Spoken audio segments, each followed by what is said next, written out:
Abdi galgala ko hangafa nagaa ko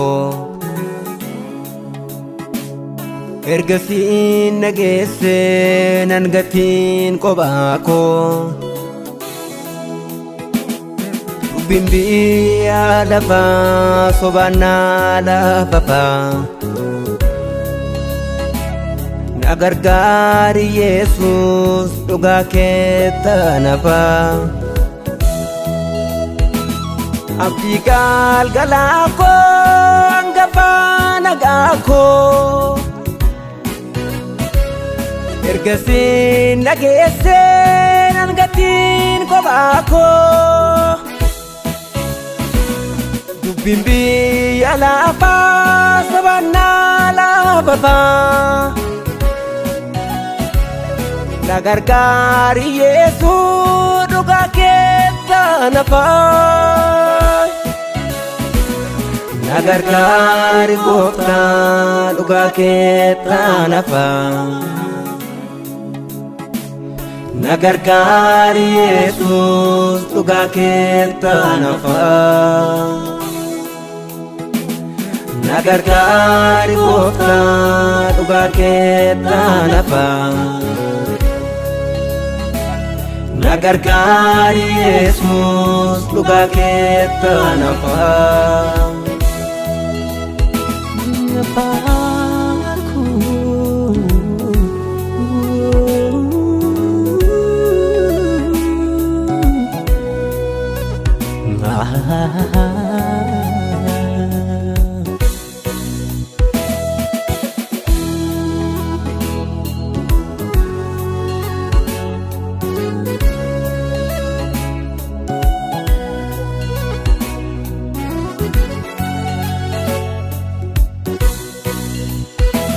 Dhaqee ammaan moo eegaluutti maaloo biiftuu na dhaabbattu na gargaarii hin dandeessaa abbaa koo homtuu siin hin dhibu ati jennaani hin mo'atuu milkaa'u ilaali dhimma koo dadhabaadha humna hin qabu kophaa koo walseeni mana koo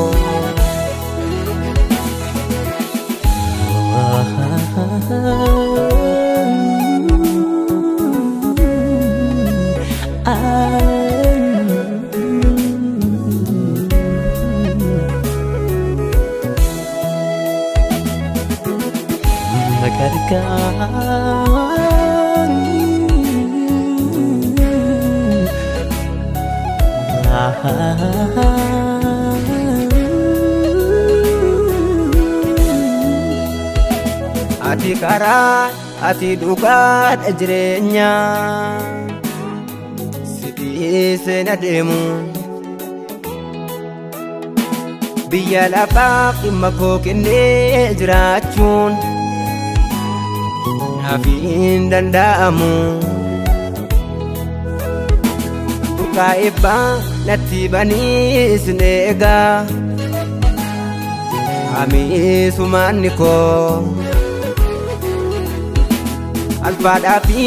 omeegaadhaat maqaan kee naaf kaabi harka koo darran tariin sin eeggadhaa Yesuus koo onaa koo misoomsi galmee jireenyaa qulqullootaa irratti maqaa koo barreessi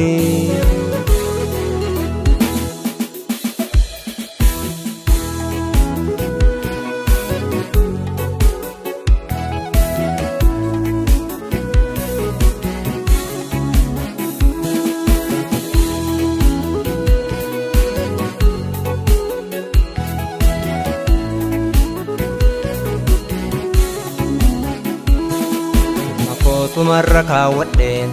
galgalaa kuffisii nabdadhaa waaqarraan afaa kaa'urreen kee naaf ergi humna araara kee abdii guutuu sin eeggadha harka koo sumatan kennadha humni keenya wajjin haa ta'u kophaa koo jiraachuu danda'u dhimma koos warra kee waadhee galgala kootiif sin abdadha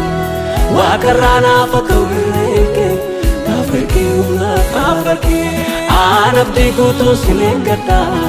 harka koos sumatan kennadha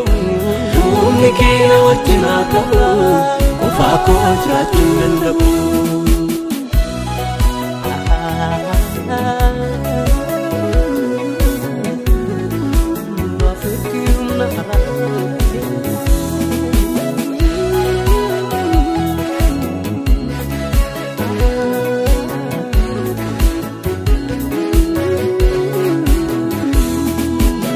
Mi'eessaa harki kee